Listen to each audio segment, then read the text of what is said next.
In 1754, the British colonies in America faced a growing threat. French forces were expanding southward from Canada, encroaching on colonial lands, while Native American alliances hung in the balance. The colonies were divided, each acting alone, vulnerable. But one man saw the bigger picture.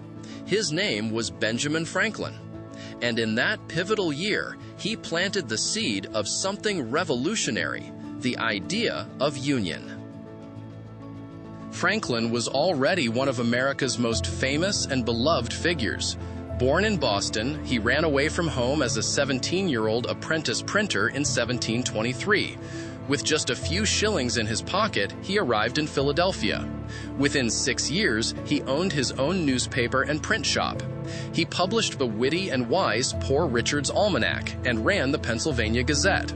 His mind was restless. Later, his famous kite experiment with his son would prove lightning was electricity. He invented the lightning rod, the Franklin stove for better home heating, and much more. But in 1754, Franklin's greatest concern wasn't science, it was survival. The rising threat came from New France, the French colonies, rapidly expanding. To defend against this, the colonies needed to act together. But they were fractured, like pieces of a broken whole. Franklin's stirring cry became famous: "Join or die." This call to action would later become a rallying cry during the American Revolution: "Unite or die." He published a powerful cartoon in his Pennsylvania Gazette on May 9, 1754. It showed a snake cut into pieces, each segment labeled for a colony: New England, New York, New Jersey, Pennsylvania, Maryland, Virginia, North Carolina, South Carolina. The message was clear: if the pieces did not unite, the snake would die. If the colonies did not join forces, they would fall. This was no idle image.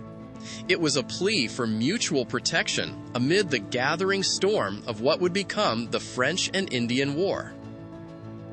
In June and July 1754, colonial delegates met at the Albany Congress in Albany, New York. Franklin led the Pennsylvania delegation. He drafted the Albany Plan of Union, the first serious proposal for uniting the colonies. It called for a Grand Council, with members chosen by the colonial legislatures to coordinate defense and Indian affairs. A President General, appointed by the King, would lead. The council would maintain a common army, handle relations with native tribes, and levy taxes to pay for it all, fairly shared among the colonies. The plan was debated intensely. Franklin eloquently urged unity, drawing on the cartoon's message. The delegates at Albany accepted it unanimously on July 10, 1754.